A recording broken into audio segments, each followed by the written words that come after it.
when we speak about the teaching of the Buddha, we must remember that there are different levels of teaching and there are different levels of practice.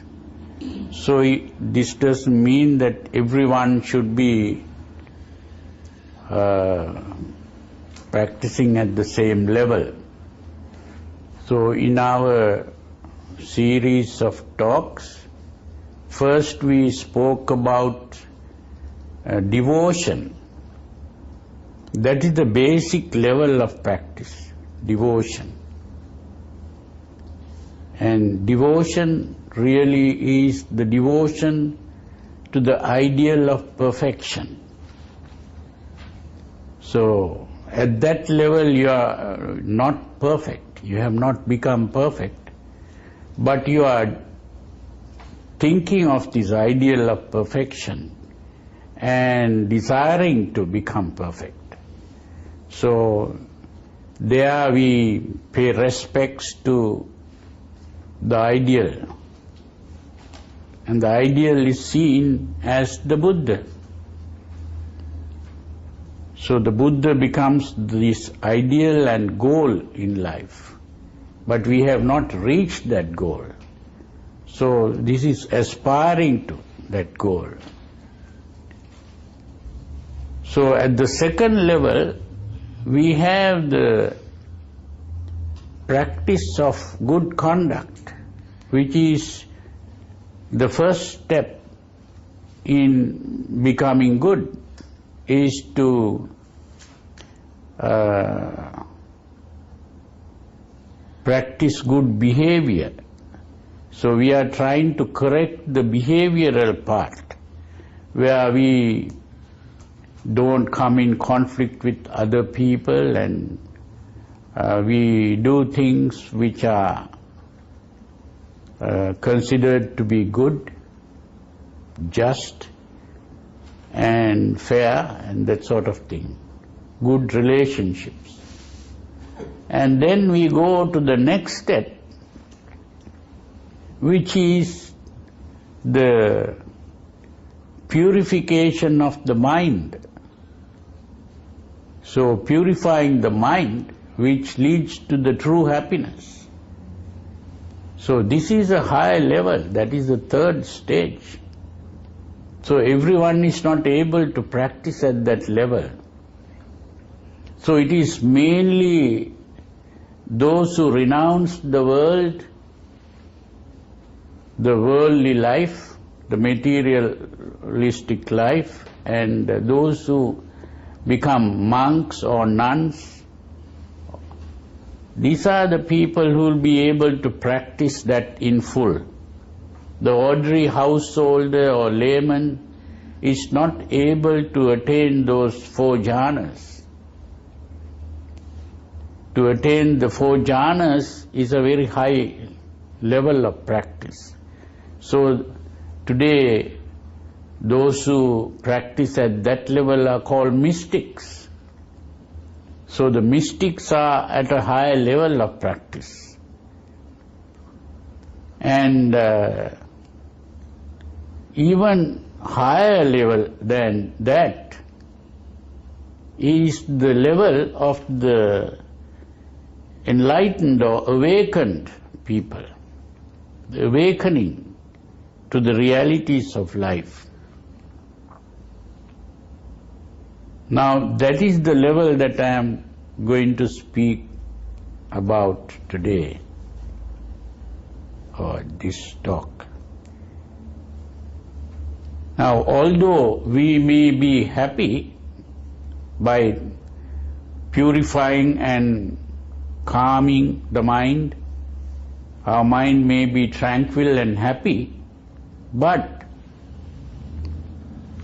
we still have a problem. And that problem is we begin to grow old, we begin to fall sick and die.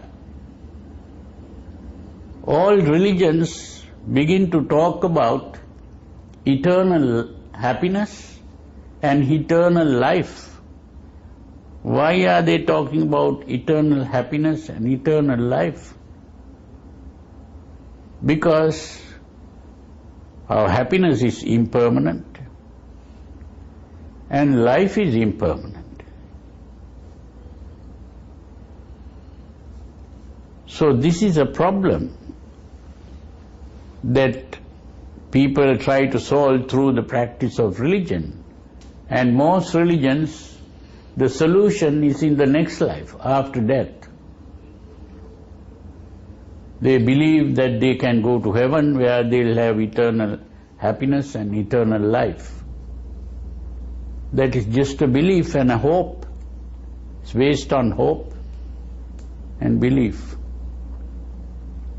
But here the Buddha speaks about this same problem, but the solution is not in the next life. It's here and now. It can be solved in the present. And the way to solve this is not to take refuge in some external supernatural power, but to take refuge in yourself. This is the mature way of doing it. It is the child that goes out to seek help in others.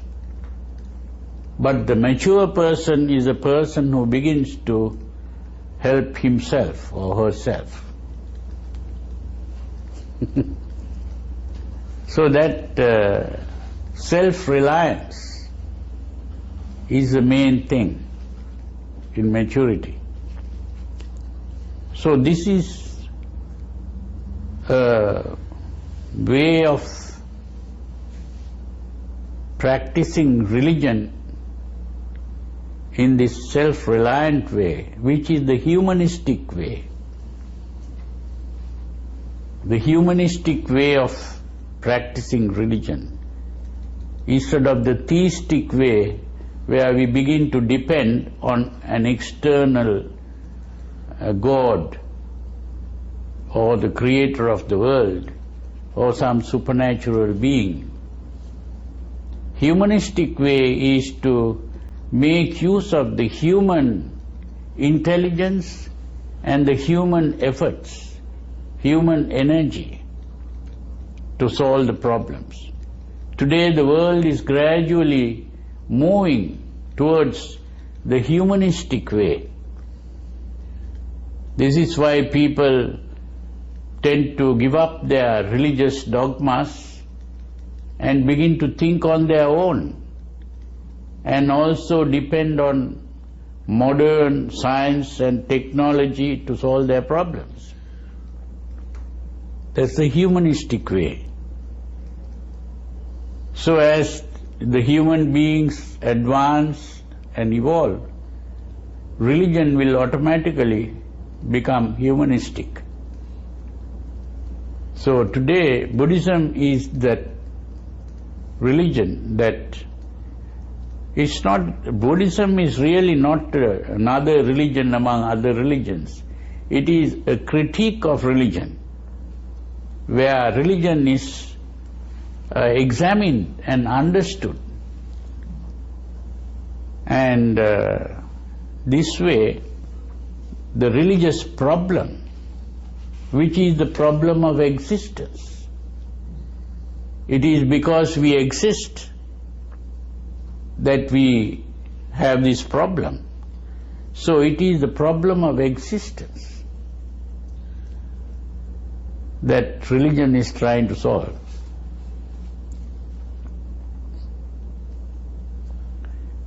Now the problem of existence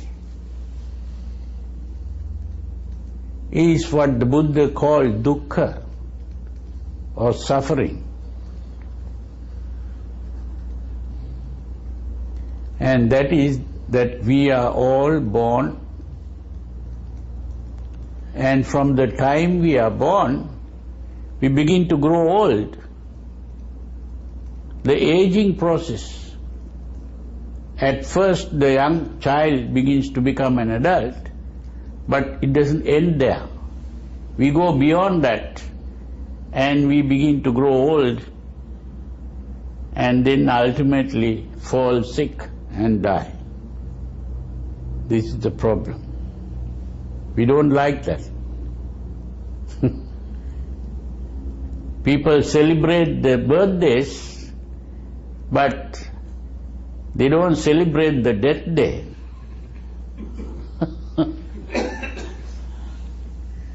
But the problem is, if we are born,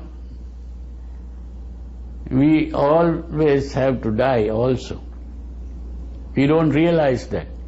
When we celebrate a birthday, we don't realize that we have started approaching death. So the only reason that we could celebrate a birthday is to celebrate the fact that we have not died yet. We have been able to survive so many years. So, but still, that itself becomes the cause of our unhappiness. So, all this means that our life is impermanent. Not only life, everything in the world is impermanent.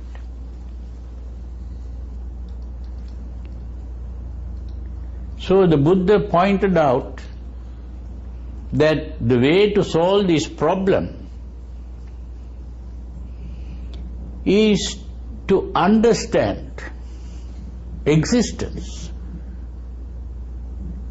It is because we don't understand what we call existence that this has become a problem. We all believe that we are existing. But is it a fact? No one questioned that.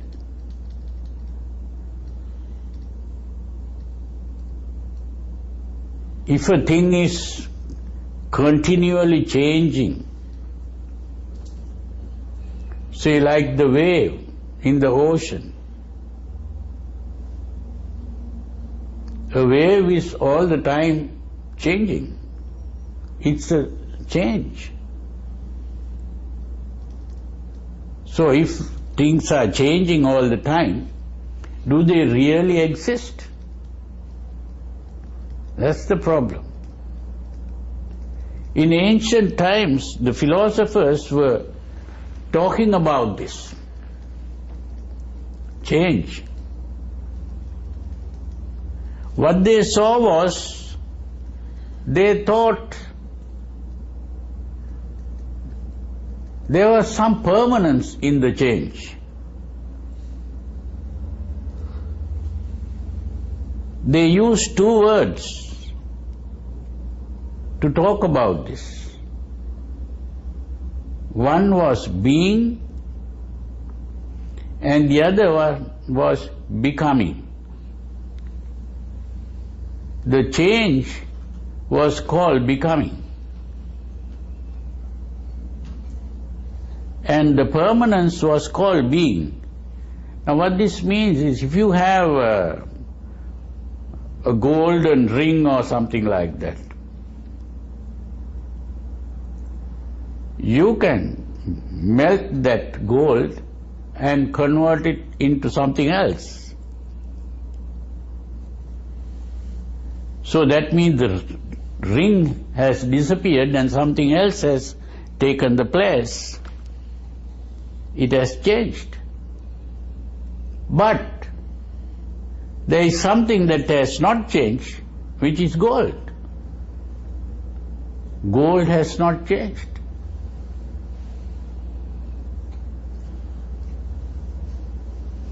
So that change was called becoming. That means the ring became something else. So the change was a becoming. But the gold was still being there in the same way as gold. So that the permanent aspect was seen as being. Now when these Western scholars, they came to study Buddhism, he saw the Buddha speaking about impermanence. So when they saw the Buddha speaking about impermanence, they thought he's talking about becoming. So there is a word that the Buddha used, bhava. The word bhava is being, not becoming. But these translators thought, because the Buddha is speaking about impermanence, he cannot be talking about being, he must be talking about becoming. But that was a mistake.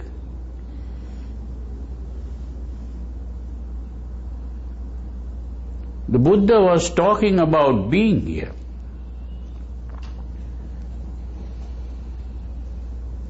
It is because we are thinking that being for the Buddha was not a reality. Being was a concept. The Buddha saw this as a concept, that we form the concept of being. We are changing from the time we are born. We are in a process of change. We keep on changing. The person who is born is not the same person who dies in old age. The body has changed. The mind has changed. Everything has changed. It's something else. But we don't think like that. We think it is the same person who died.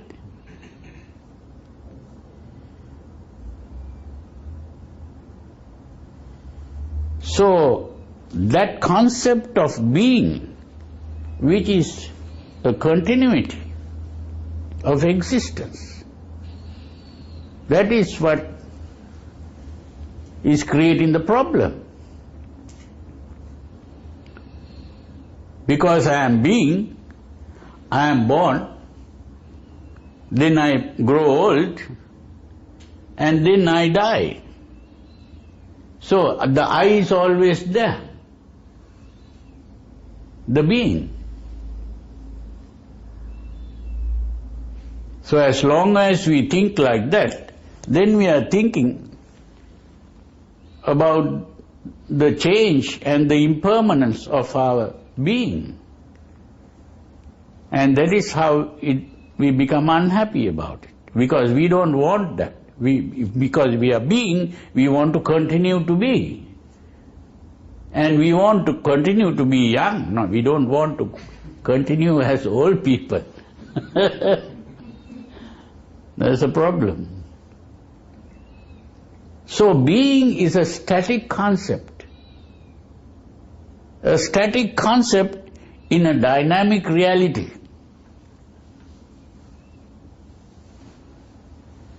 A dynamic reality.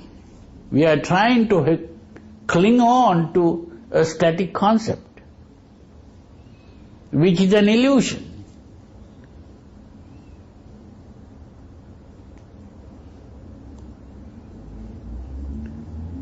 So, the static concept is really emotional. It is an emotion that wants us to believe in the existence or being. Whereas when we think and reason out, we see the impermanence of these things. There is no real being. But our emotions tell us, no, there is a being. I want to be. So we cannot face death. So when we cannot face death, we have to somehow believe that even when the body dies, I will still remain. Maybe go to heaven or go to hell and remain somehow. So we want that permanence, which is all emotional. So actually what is happening is the emotion is coming in conflict with our reason. The emotion and reason are in conflict. And when emotion and reason are in conflict, what happens? Emotion always wins. That's what is happening. That's the point. So therefore we become unhappy as a result, because the emotion is being frustrated, disappointed. So we become unhappy.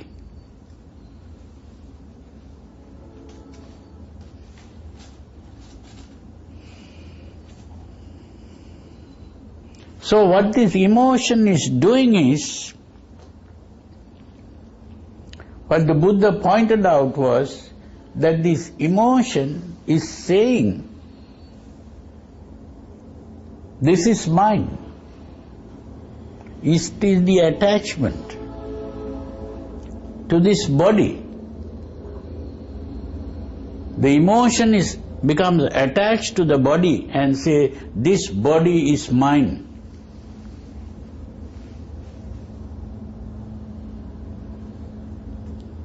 This body is mine, this mind is mine, these feelings are mine, this consciousness is mine, these thoughts are mine.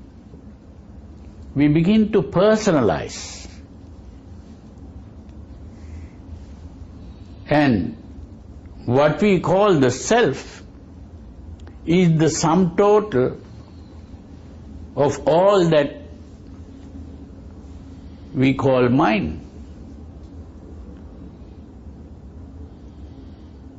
All that is mind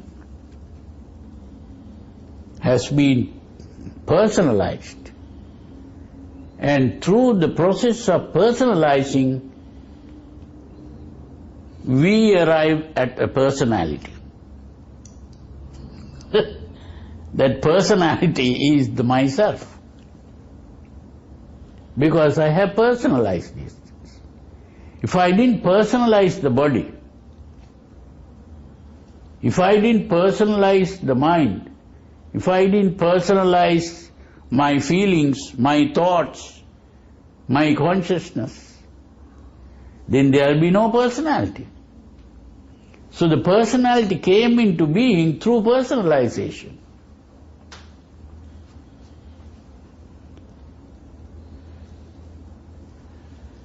And why do I personalize these things?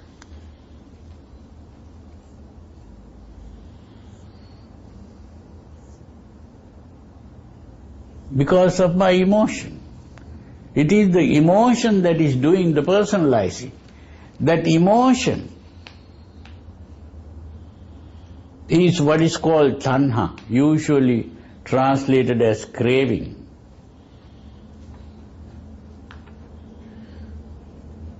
Tanha is the emotion.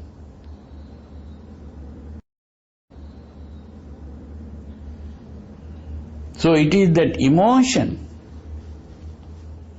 that does the personalizing, and the personalizing results in the personality. And once the personality has come into being, I have come into being. So I come into existence not because of birth.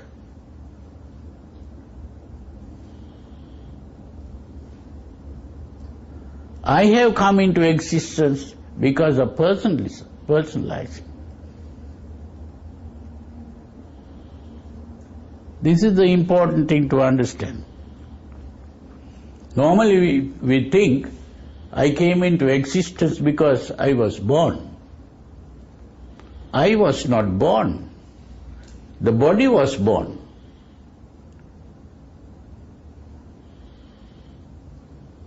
The birth of the body is simply the birth of the body. But the birth of the body became my birth because I personalized the body. If I didn't personalize the body, the birth of the body cannot be my birth.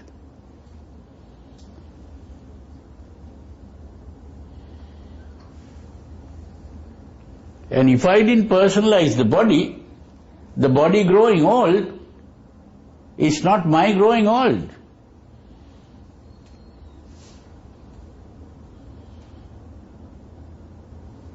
And if I didn't personalize the body, the death of the body is not my death.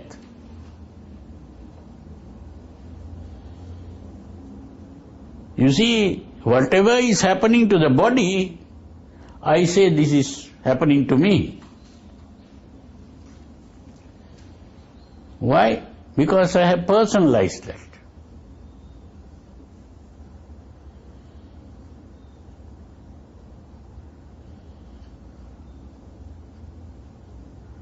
So it is this personalizing process which is called upadana, usually translated as clinging or grasping.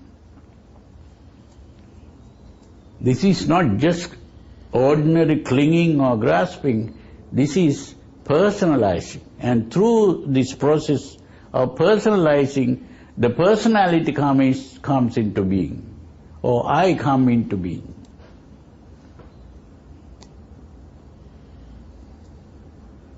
This is why Descartes said, I think, therefore I am.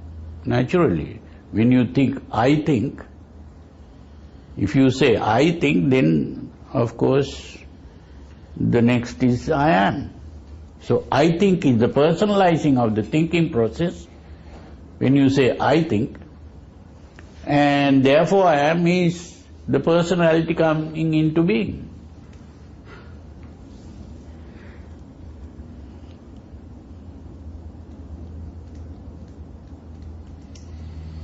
So the important thing to understand is the only way to get out of this suffering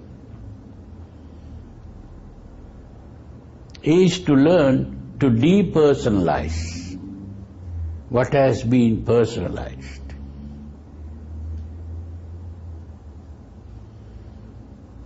But as I said earlier, it cannot be done by simply rational thinking, because the emotion is involved in this. It is necessary to get rid of the emotion before we can even understand this properly. So the emotion must be understood. What is an emotion? The emotion is not something that is built inside. This is a mistake that Sigmund Freud made. He thought that emotion is something built inside. You can't do anything about it other than find some kind of expression for this emotion. We have to satisfy the emotion some way or other. So he also realized that we cannot always satisfy these emotions or gratify the emotion. So the only thing that can be done is to sublimate the emotion. That is to convert the emotion to something else which is acceptable. Now if I am angry, the anger is an emotion, and I want to kill a person because I am angry. So but then that's not a good thing. So we have to sublimate that, to express that in a good way.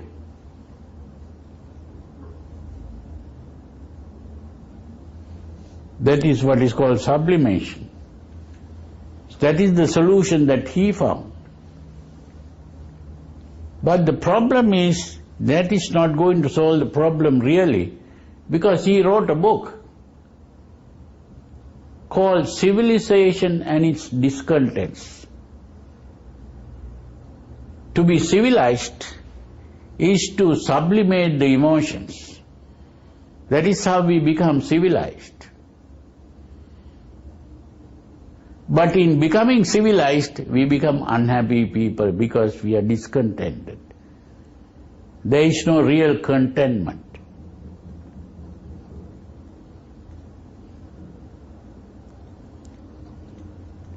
But Buddha solved this problem in a different way.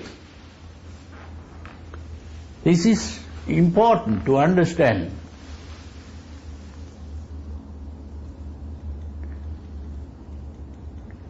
What the Buddha pointed out was, this emotion is not something built inside, seeking satisfaction or gratification.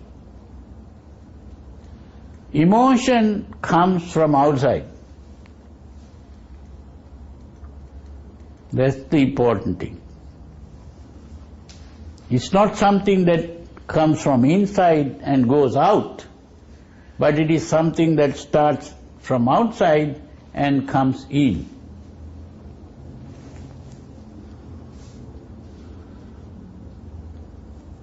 So, when Freud used the word instinct, which means is the emotion built inside, the Buddha used the word asava. Asava is also very badly translated today. Very often you find it translated as canker. What is a canker?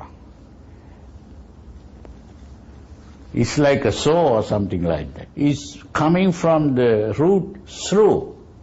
Sru. Sru is to flow. It's a flowing. Asava means flowing in.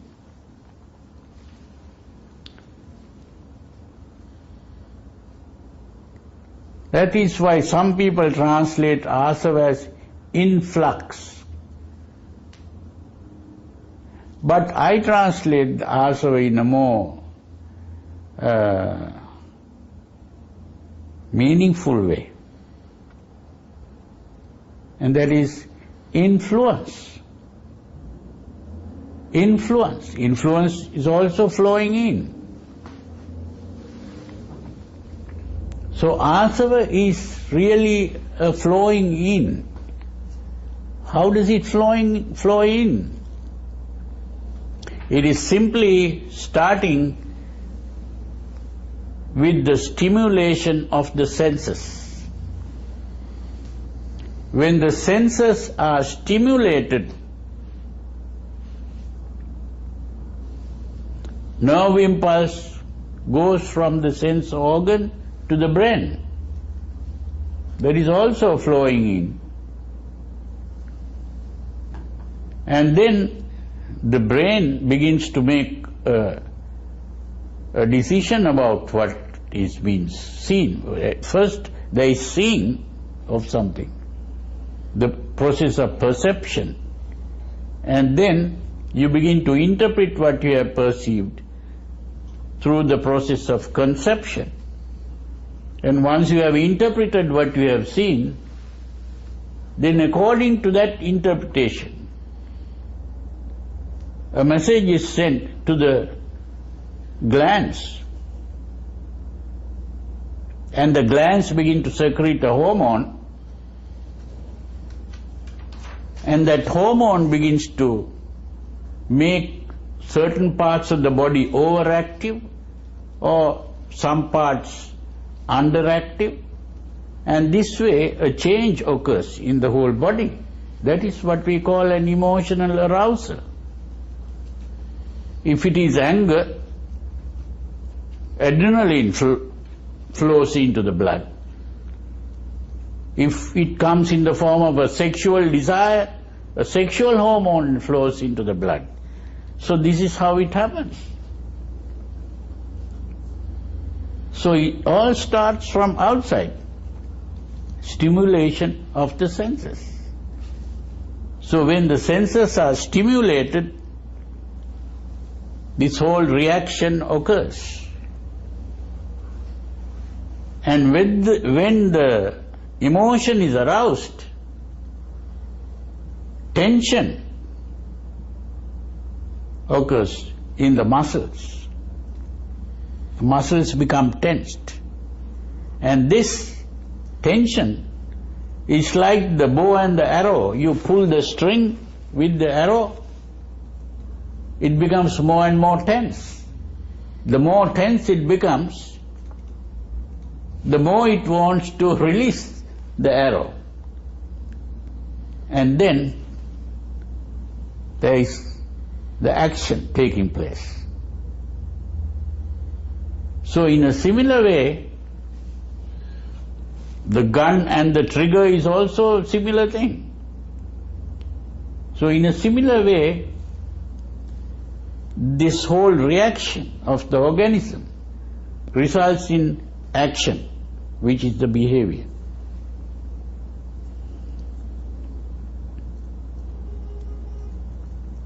So if emotion is something that is coming from outside, it is possible to stop that. It is possible to stop that reaction. You don't have to be trying to satisfy the emotions or gratify the emotions.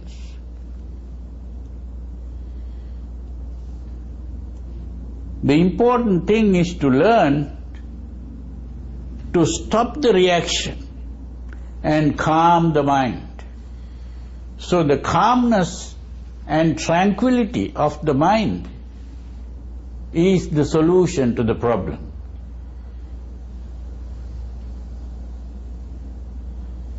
Now that is what we were talking about earlier also.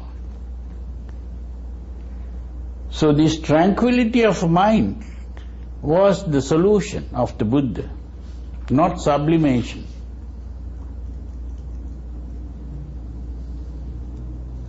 That's the difference. And with the tranquility comes the relaxation of the body muscles also.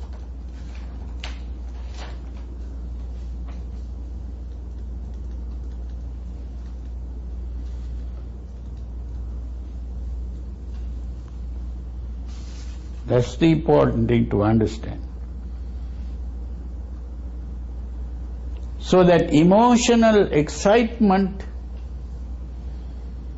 leads to the personalizing,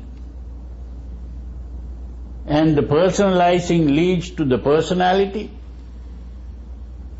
and the personality leads to the birth, old age, disease, death.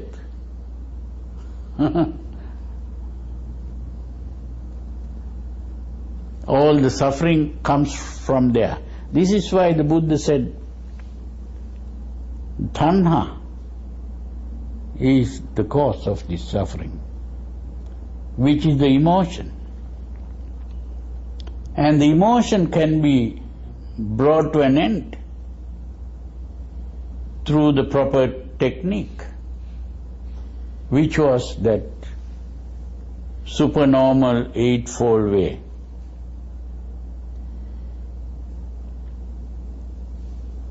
So we have to go beyond the normal to a supernormal state to solve that problem. So this was the ending of the problem of dukkha or suffering.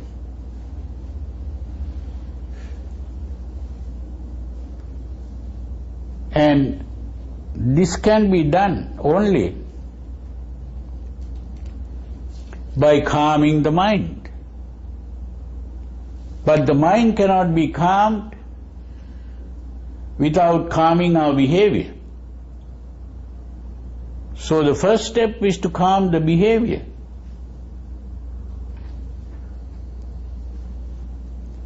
And the behavior cannot be calmed if our goal is not calmness. If our goal is simply seeking sensual pleasure, we cannot calm the mind or the behavior.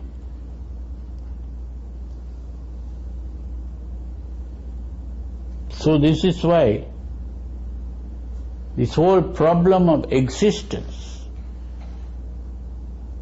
can be solved only by going gradually. First the devotion, then the control of behavior, the good life, Sila, which is called Sila. The devotion is called Saddha. Saddha, Sat means what is good and true. Dha is to uphold. So that is the devotion. And then comes the Sila, which is the good behavior. And then comes Samadhi, which is the purity and tranquility of mind. And after Samadhi comes the understanding of the problem. This understanding of the problem is really the solution of the problem. When we have understood that there is no being, although we think there is being. So this is a paradigm shift. It's a paradigm shift. But in this process of becoming aware of this delusion, it is really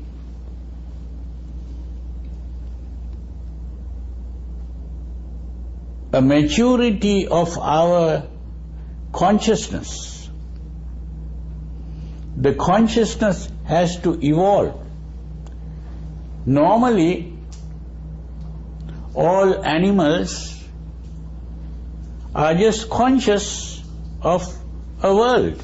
They see, hear, smell, taste, touch. Through the senses, we become conscious of a world. That is consciousness.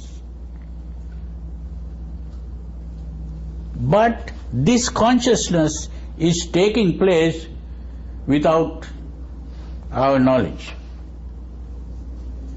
We are not in control of this. It's just happening. It's happening due to the presence of the necessary conditions. When the necessary conditions are there, it happens. When the necessary conditions are not there, it doesn't happen. We are not doing anything. In other words, it is an unconscious process. It is from a state of unconsciousness that consciousness comes into being.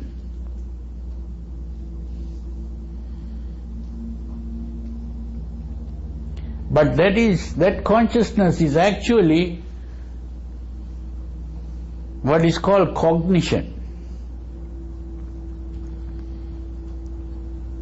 That is seeing, hearing, smelling, tasting, touching, thinking. This is cognition. But this whole process is occurring in an unconscious state. So, if we want to stop this process,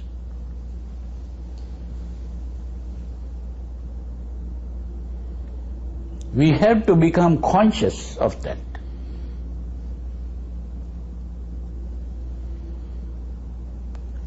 It is only by becoming conscious of that that this process can be stopped.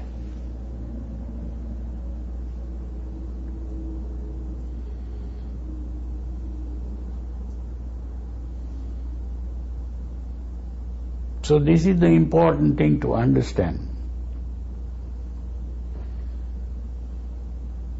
So this whole process of the practice is an effort to become conscious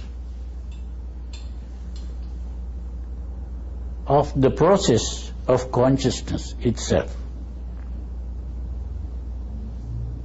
It is not trying to become conscious of something outside, it is trying to become conscious of the process of consciousness.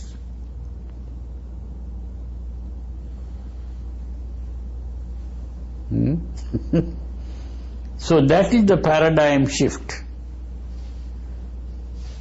So this paradigm shift cannot occur automatically. You have to go through that process, which has to be done consciously. The growth, this is the growth of consciousness. Consciousness grows fully only when consciousness has become conscious of itself.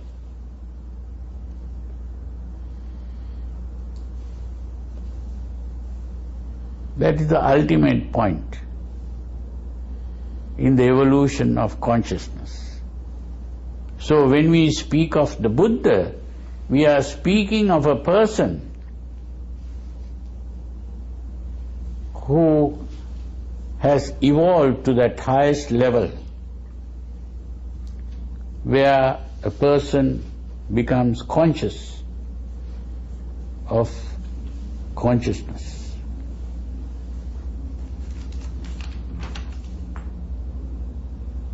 That is the meaning of nirvana.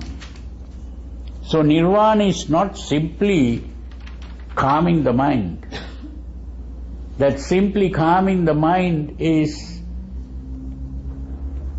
Samadhi. But when we speak of nirvana, we are speaking about the growth and evolution of the consciousness to the point where this consciousness becomes conscious of itself.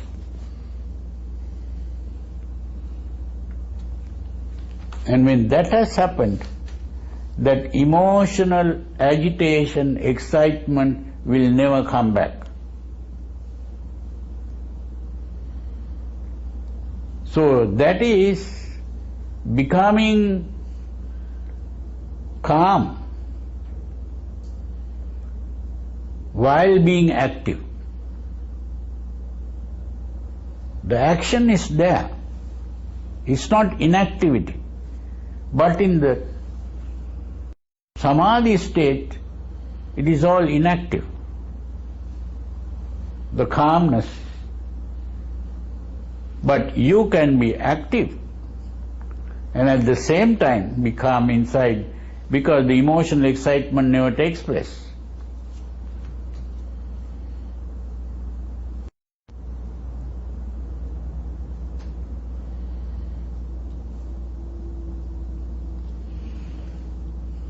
This is the important thing to understand.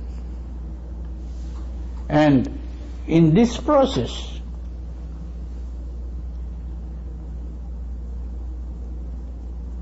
the perceptual process is going on. Conceptual process is going on. But the emotional process has stopped.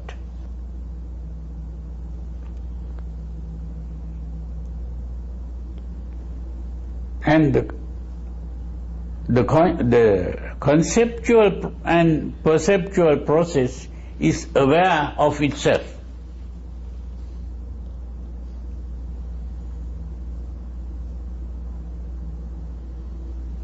And because The perceptual process is aware of itself.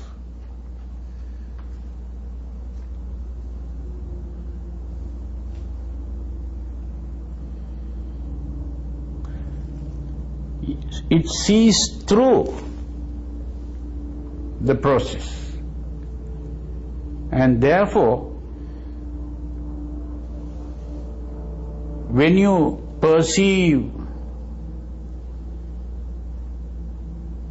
a book, for example, there is a book in front of me and I perceive the book as normal people do. But at the same time, what you are perceiving is not just the book. What you are perceiving is the perception of the book.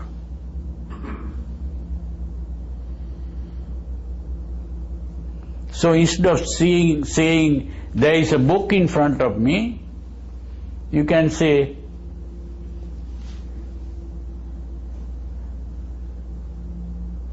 there is the seeing of a book. So I think this is a good time to stop. You can stop here and you can ask questions. Yeah.